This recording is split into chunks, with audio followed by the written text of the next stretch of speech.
Pulanglah, Kefas. Buat apa?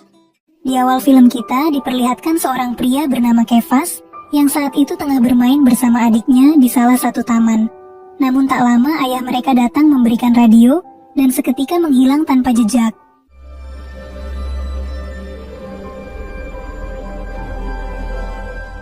Yang ternyata itu semua cuma mimpi.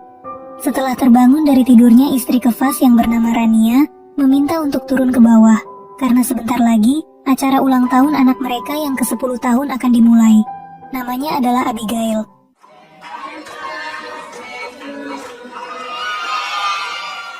Namun, entah kenapa, selama acara berlangsung Kefas banyak melamun sampai di titik di mana dia sangat khawatir begitu melihat anaknya berenang sama teman-temannya, padahal kemarin baru saja demam tinggi.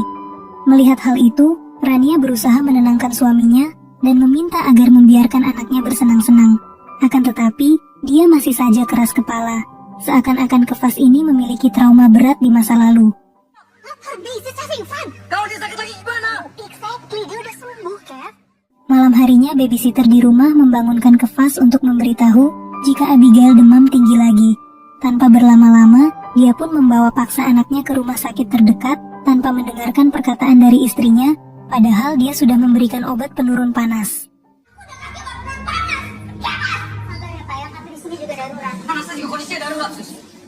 Dan benar saja setibanya di rumah sakit, dokter juga memberitahu jika Abigail hanya mengalami demam biasa dan obat penurun panas itu biasanya bereaksi setelah 1 jam. Itulah kenapa Pak Dokter meminta agar Kefas jangan terlalu khawatir, karena yang dibutuhkan Abigail saat ini cuma istirahat saja. Dari kejadian itulah Rania ingin tahu sebenarnya apa yang mengganggu pikiran suaminya akhir-akhir ini, sampai-sampai terlalu protektif sama anaknya sendiri dan justru bikin dia takut. Keesokan harinya dia pun memutuskan untuk membawa Abigail ke rumah orang tuanya dan akan selalu tinggal di sana sampai keadaan suaminya kembali normal. Ania, Sementara itu, Kefas yang baru bangun dari tidurnya mulai merasa ada yang janggal begitu menyadari nggak ada siapapun di rumah termasuk pembantu dan babysitternya. Dari sinilah Rania pun mengirim pesan lewat WA untuk memberitahu jika Abigail saat ini ada di rumah orang tuanya. Semua ini dia lakukan karena Kefas susah diajak kompromi dan terlalu protektif sama anaknya sendiri. Abigail? Kev, aku ajak Abigail ke rumah papa mama dulu. Di momen itulah Kefas tiba-tiba mendapat kabar duka dari teman lamanya yang bernama Sabrina jika pengurus panti asuhan mereka telah meninggal dunia. Dan dari sinilah film Surat untuk Masa Mudaku dimulai.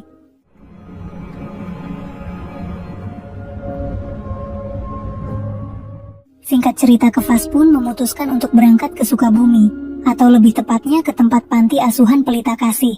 Setibanya di sana, Sabrina langsung memeluk Kefas dan memintanya untuk membacakan surat eulogi pas di pemakaman nanti. Atau buat kalian yang belum tahu, surat eulogi itu adalah surat penghormatan terakhir. Meski awalnya Kefas ragu, namun karena terus dipaksa mau gak mau, dia pun menerima permintaan tersebut. Tapi sebelum itu Kefas meminta agar diberikan waktu untuk membuat surat tersebut, sembari ingin melihat lagi ruangan demi ruangan yang penuh kenangan ini. Karena di tempat ini jugalah adik satu-satunya meninggal dunia, namanya adalah Angelina. Dididik untuk jadi anak-anak yang tahu aturan. Kefas, tarik ya. Tarik, semua tarik sampai keras ya. Saat itu Kefas dan teman-temannya sangat panik, begitu menyadari kondisi Angelina kian memburuk, badannya sangat panas, sampai menyentuh angka 39,5. Sontak mereka pun berusaha meminta tolong kepada Pak Cahyo yang merupakan pengurus panti asuhan ini. Akan tetapi, dia malah memberikan obat demam biasa, bukannya langsung membawa ke rumah sakit terdekat, padahal jelas-jelas kondisi Angelina sangat parah. 39,5 masih aman. Pak, 40 tuh baru kamu bawa ke puskesmas. Karena ternyata saat itu Pak Cahyo posisinya ingin kabur dari panti asuhan setelah berhasil mencuri beras dan barang-barang sumbangan lainnya. Tanpa berlama-lama Kefas pun ingin membawa adiknya ke pinggir jalan dengan harapan ada orang baik yang mau menolongnya. Akan tetapi saat keluar dari panti, tiba-tiba keluar darah dari hidung Angelina dan pada akhirnya meninggal dunia. Adek! Adek! Adek! Di sisi lain, kita diperkenalkan bapak-bapak bernama Pak Simon, yang yang mana saat itu tengah mendatangi rumah duka bakti abadi, di mana tempat ini menyediakan semua perlengkapan orang sebelum meninggal, dimulai dari peti mati, batu nisan, tanah kuburan, bahkan mereka juga menawarkan jasa penjemputan jenazah sampai ke pemakamannya. Dari sinilah Pak Simon ingin membeli satu peti mati dan meminta agar Gabriel jangan menjual tanah di sebelah makam istrinya, karena saat meninggal nanti dia ingin berada di sampingnya. Solusi istimewa di momen duka. Tapi dulu kan kita sudah sepakat kalau tanah itu pasti saya beli. Tak lama kemudian Pak Simon kembali pulang ke kontrakannya. Setibanya di sana, si ibu pemilik kontrakan memberitahu jika uang sewa tahunan nantinya akan naik 100.000. Lama-kelamaan beban ekonomi Pak Simon semakin menumpuk, ditambah lagi pesangon dari perusahaan. Dulu dia bekerja juga belum turun-turun. Masa urusan hak saya harus ngemis? Berkubang terus di tempat ini gitu loh. Tak lama kemudian, Wahyu yang merupakan teman lamanya tiba-tiba datang ke rumah untuk menawari Pak Simon menjadi pengurus panti asuhan, sementara karena ternyata dulunya mereka juga dibesarkan di tempat tersebut. Maka dari itu Wahyu sangat berharap jika Pak Simon mau menerima tawaran ini. Selain dapat gaji yang layak, tempat tinggal, dia juga nggak akan ngerasa kesepian karena ada banyak anak-anak di sana. Meski awalnya Pak Simon ingin menolak, tapi karena terus dipaksa mau nggak mau, dia pun menerima tawaran tersebut. Dengan catatan akan bekerja selama 1 atau 2 bulan, sampai Wahyu menemukan pengurus baru untuk menggantikannya. 25.000 per minggu dibayar tiap bulan. Saya pikir-pikir dulu, Wahyu. Di sisi lain, Pak Simon juga memutuskan untuk menandatangani angsurannya dengan Gabriel, karena dengan begitu, tidak akan ada orang yang menempati tanah di samping makam istrinya.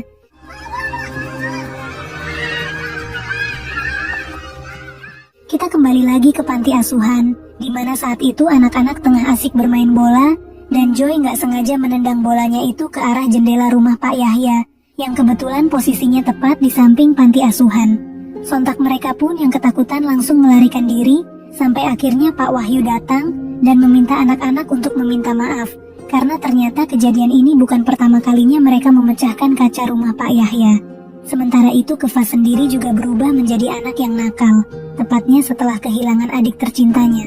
Siapapun yang nantinya akan menjadi pengurus di panti asuhan ini, pasti akan selalu diganggu sampai keluar. Beberapa dari mereka bahkan sampai bertaruh kira-kira pengurus baru ini akan bertahan berapa lama.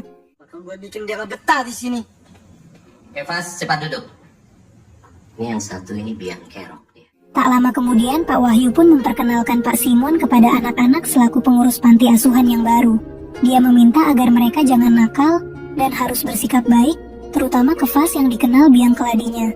Pak Simon juga yang nantinya akan membantu menyiapkan acara bakti sosial, di mana acara ini bisa dibilang paling ditunggu sama anak-anak. Pasti ada beberapa dari mereka yang senang karena telah dipilih menjadi anak angkat, tapi ada juga yang harus bersabar jika nggak kepilih dan harus menunggu lagi bulan depan. Bakti sosial yang akan tenang dulu. Nanti seminggu yang ini mah. Ya, nanti kita cari waktu. Begitu Pak Simon masuk ke dalam kamarnya, tiba-tiba dia dikejutkan dengan adanya bangkai tikus dan berpikiran pasti ini semua perbuatan anak-anak. Akan tetapi, bukannya marah atau bagaimana, Pak Simon hanya bersikap datar sembari memasukkan bangkai tikus tersebut ke tong sampah. Bahkan saat makan malam pun Kefas dengan sengaja menaburkan kutu pada nasi bagian Pak Simon. Akan tetapi lagi-lagi dia hanya terdiam sembari membuang nasi tersebut ke tong sampah. Melihat hal itu Kefas dan teman-temannya pun tertawa.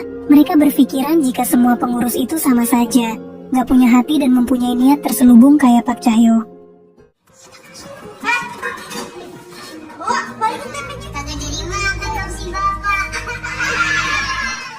Gak tahan dengan perbuatan itu, Sabrina pun langsung menegur Kefas dan meminta agar jangan mengganggu Pak Simon, karena bisa saja dia beneran orang baik dan mau peduli sama anak-anak.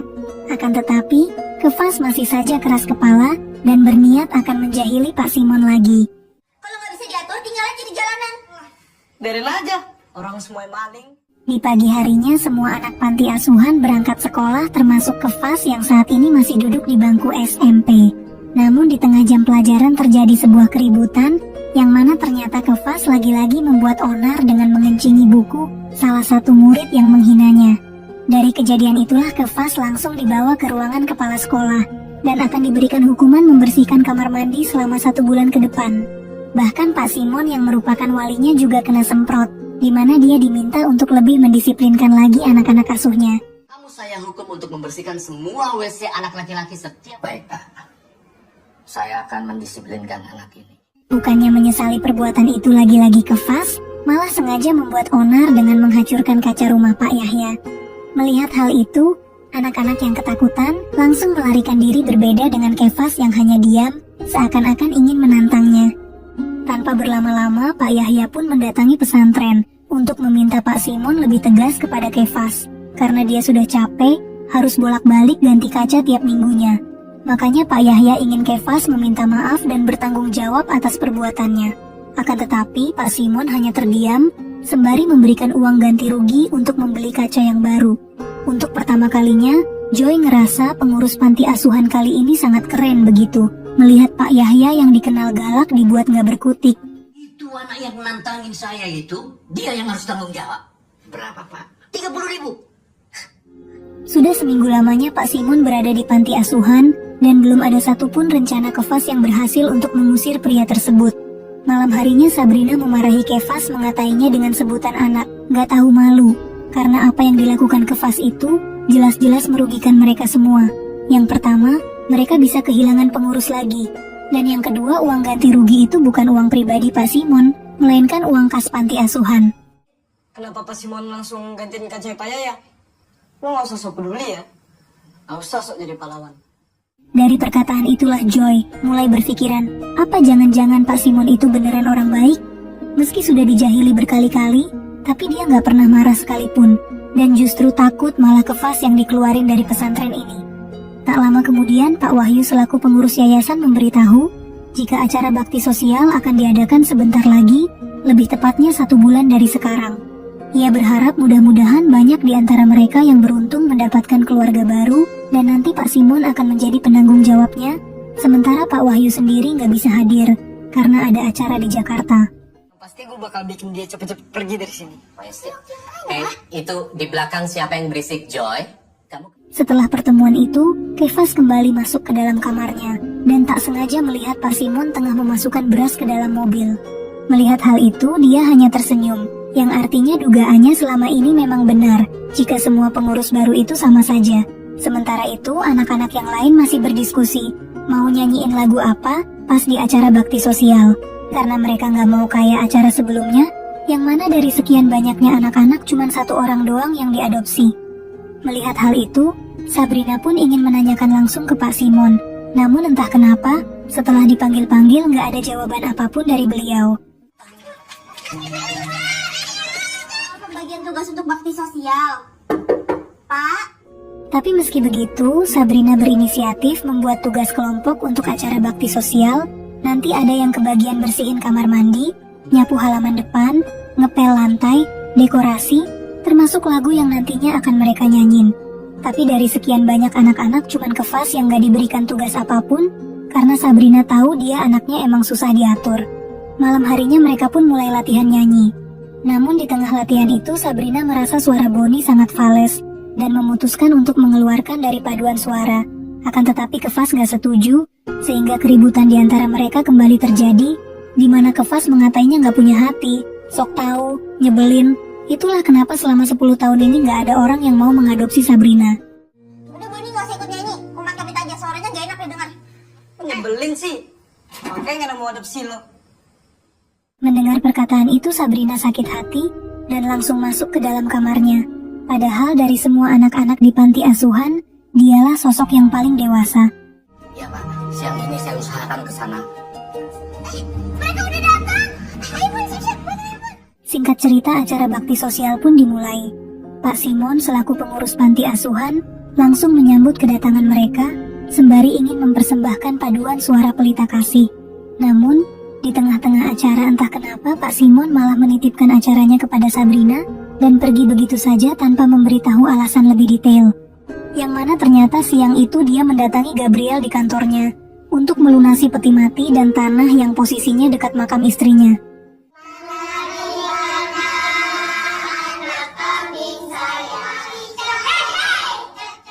Kita kembali lagi ke panti asuhan. Saat itu para tamu sudah memilih siapa saja yang mau dijadikan anak angkat. Tentu ada yang senang karena telah mendapatkan orang tua baru, ada juga yang sedih karena mungkin belum waktunya. Namun saat ingin makan di ruang tengah, mereka semua dikejutkan dengan adanya bangkai tikus di meja makan. Gue tahu di kalian kamu yang bencian. Segitu dendamnya lo sama Pak Cahyo sampai lo rugiin kita semua. Dari kejadian itulah Sabrina sangat marah kenapa Pak Simon malah meninggalkan mereka di tengah-tengah acara, dan semua perbuatan ini pasti ulah Kefas. Sabrina benar-benar gak habis pikir lagi segitu, dendamnya Kefas sama Pak Cahyo, sampai-sampai ngerugin semua temannya.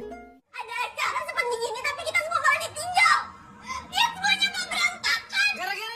Keesokan harinya Pak Wahyu yang baru pulang dari Jakarta sangat terkejut begitu mengetahui acara bakti sosialnya gagal total. Tanpa ragu, dia akan mengeluarkan Kefas dari panti asuhan ini karena anak itu sudah diberikan peringatan beberapa kali, tapi nggak ada perubahan apapun, dan yang ada malah tambah parah. Acara bakti sosial ini bisa dibilang sangat ditunggu sama anak-anak, dan segitu nggak pedulinya Pak Simon sama mereka, sampai harus menitipkan tanggung jawabnya di tengah-tengah acara. Tak sengaja mendengar perbincangan itu, Joy berusaha membujuk Pak Simon agar jangan mengeluarkan Kefas. Dia itu sebenarnya anak yang baik, perhatian dan rajin. Akan tetapi setelah adiknya meninggal, sifatnya jadi berubah seperti sekarang. Maafin Kefas, Pak. Kasihin dia kalau sampai dikeluarin. Kamu tahu di mana kuburan adiknya? Singkat cerita, Pak Simon yang khawatir langsung pergi ke makam Angelina dan meminta Kefas untuk pulang ke panti asuhan. Akan tetapi dia malah marah-marah dan meminta Pak Simon agar jangan sok peduli kepadanya. Gara-gara lu gue mau dikeluarin. Puas lo. Saya tinggal di panti umur 9 tahun. Dari situlah Pak Simon cerita jika dulunya ia juga pernah tinggal di panti dari umur 9 tahun dan kebetulan satu angkatan dengan Wahyu yang katanya pernah mencuri beras dan barang-barang lainnya. Mereka berteman dekat, sekamar, dan setiap acara bakti sosial mereka selalu berharap ada orang yang mau mengadopsinya. Belum ada 2 tahun Pak Simon akhirnya mendapatkan orang tua baru, namun sayangnya mereka malah mengalami kecelakaan. Bahkan baru-baru ini istrinya meninggal dunia dan anak semata wayangnya mengalami kecelakaan motor 6 tahun lalu. Makanya Pak Simon sangat tahu rasanya ditinggal sendirian. Aku minta maaf ya, Pak. Minta maafnya. Sepulangnya ke panti asuhan Kefas pun langsung meminta maaf sama teman-temannya dan berjanji nggak akan mengulangi perbuatannya lagi. Akan tetapi dari kejadian kemarin Sabrina jadi ragu, apa masih ada orang yang mau datang ke panti asuhan ini?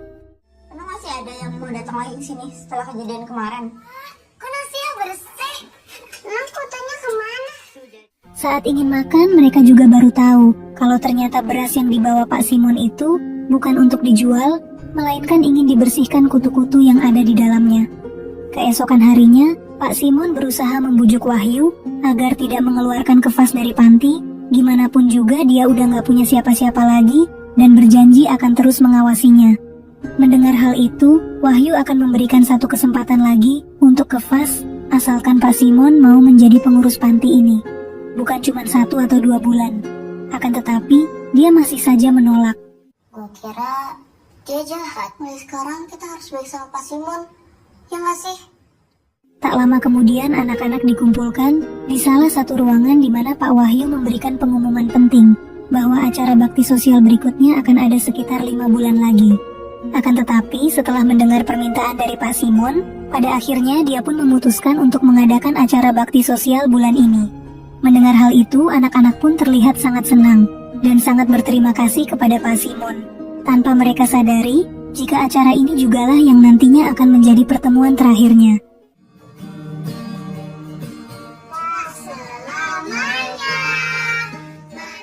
Hari demi hari anak-anak pun mulai berlatih untuk acara bakti sosial nanti. Kefas yang belajar main gitar sama Pak Simon, terus Sabrina juga ikut-ikutan, ingin diajari nyetir mobil. Takutnya ada kejadian darurat lagi kayak dulu. Sementara anak-anak lain fokus melatih vokal suara. Kamu rajin dan pintar urus ini itu. Mudah-mudahan setelah bakti sosial nanti ada yang mau adopsi saya. Dari sinilah hubungan mereka pun semakin dekat layaknya ayah dan anak. Bahkan mereka juga membuat jaring khusus di lapangan agar saat bermain bola gak mengganggu rumah payahnya lagi.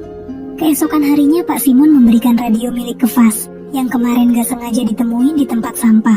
Akan tetapi, Kefas sengaja membuang barang itu karena di dalamnya penuh kenangan buruk, mengingatkannya sama ayah yang gak pernah datang sampai Angelina meninggal. Itulah alasan kenapa Kevas gak mau menyimpan radio itu lagi.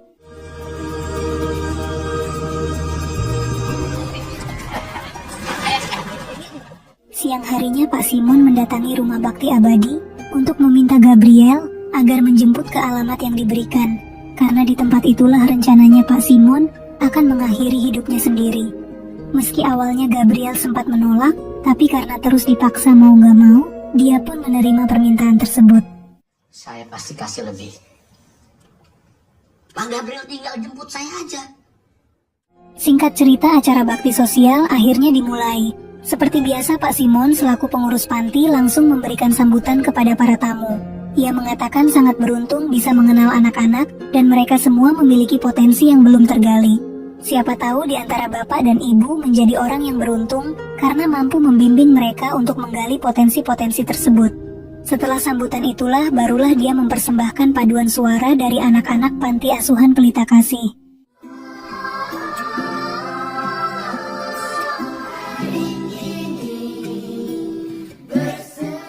Begitu acara selesai, para tamu pun mulai berinteraksi sama anak-anak untuk memastikan lagi apakah mereka mau mengadopsinya apa enggak. Dari sinilah Kevas menarik tangan Sabrina dan memperkenalkannya ke salah satu para tamu, di mana Sabrina ini bisa dibilang anak paling dewasa, pinter, bahkan acara ini juga dia yang mengaturnya. Maka dari itu, Om dan Tante nggak akan pernah menyesal jika menjadi orang tua Sabrina. Sementara itu, Wahyu sendiri mengucapkan selamat kepada Pak Simon karena kali ini acaranya sangat sukses. Meskipun beberapa dari mereka ada yang bahagia setelah mendapatkan orang tua baru, tapi ada juga yang sedih karena emang belum waktunya. Ini untuk selalu disiplin. Wah, hebat. Sabrina juga yang ngatur acara hari ini loh. Sejak SD, Sabrina. Keesokan harinya Pak Wahyu memanggil Kevas, Joy dan Bonnie ke ruangannya, di mana dari sekian banyaknya anak-anak cuman mereka bertigalah yang mendapatkan orang tua baru. Mendengar hal itu, mereka pun sangat senang, sementara Sabrina sendiri kembali meratapi kesedihannya. Karena untuk kesekian kalinya, dia belum mendapatkan orang yang mau mengadopsinya. Akan tetapi, kesenangan Kevas gak berlangsung lama, begitu mengetahui Pak Simon akan keluar dari panti asuhan ini. Dan yang lebih mengejutkannya lagi di buku itu, dia sudah mempersiapkan kematiannya, yang artinya. Bapak mau ninggalin kami semua? Kok Bapak tega sih? Dan benar saja, malam harinya Pak Simon diam-diam pergi dari panti asuhan tanpa memberitahu satupun anak-anak. Dari sinilah Joy mulai curiga karena di waktu yang bersamaan Kevas juga menghilang entah kemana. Pak Simon juga dari tadi pagi nggak kelihatan ya, Kasep? Anak-anak, tolong perhatiannya sebentar. Keesokan harinya Joy dan Sabrina sudah menduga pasti Kevas lagi ada di makam adiknya. Dari situlah Kevas menceritakan tentang masalah Pak Simon, termasuk rencana bunuh dirinya. Mendengar itu Sabrina sangat terkejut dan ingin mengajak anak-anak untuk mencari Pak Simon sebelum terlambat. Setibanya di panti, mereka pun berusaha mencari petunjuk dan Kevas gak sengaja menemukan alamat kontrakannya. Beruntung waktu itu Sabrina sempat belajar mobil, sehingga tanpa berlama-lama mereka langsung pergi ke alamat yang dimaksud. Ini bukan harus ganti gigi ya?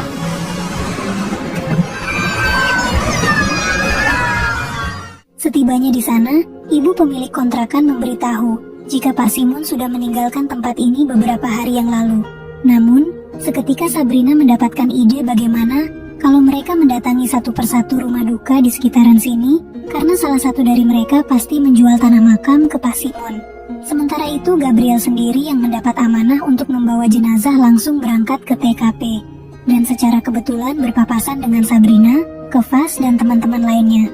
Tanpa berlama-lama mereka pun masuk ke dalam dan diberitahu salah satu karyawan jika Pak Gabriel baru saja pergi membawa mobil ambulan dan biasanya mobil itu khusus untuk membawa jenazah.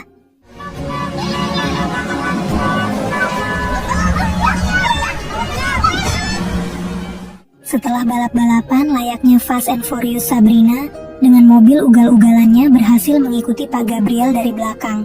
Sementara itu, Pak Simon sendiri sudah bersiap-siap mengakhiri hidupnya sembari mendengarkan lagu yang pernah dinyanyikan anak-anak pas acara bakti sosial. Tanpa dia sadari jika anak-anak asuhnya itu sudah sampai di depan kontrakannya, sehingga inilah yang terjadi.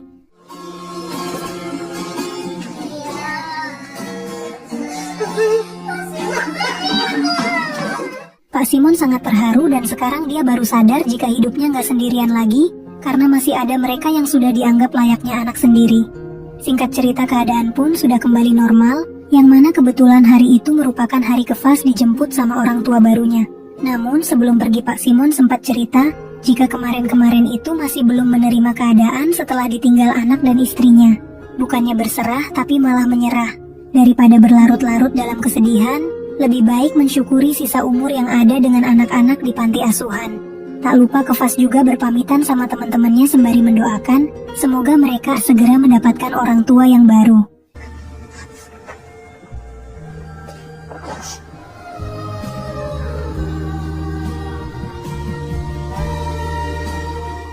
Kita kembali ke masa sekarang. Setelah menulis surat eulogi, Pak Wahyu memberikan radio. Setelah Kefas pergi, setiap kali ada anak-anak yang sedih, berduka, atau putus asa, Pak Simon itu selalu cerita tentang Kefas, dan hal itu membuat mereka jadi punya semangat hidup.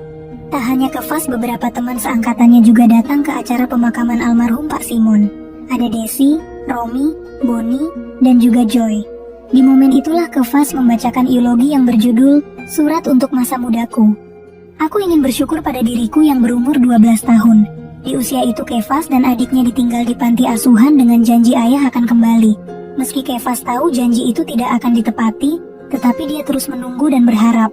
Banyak rasa sakit hati, kehilangan, serta tangisan di malam hari. Tapi Kefas tidak mau menunjukkannya ke orang lain, dia berusaha menjadi kekuatan untuk adiknya. Aku juga ingin bersyukur pada diriku yang berumur 15 tahun, di mana Kefas harus menghadapi kepergian adiknya dengan menyalahkan diri sendiri karena tak mampu menjaganya. Rasa bersalah, serta kemarahan terus menyelimuti.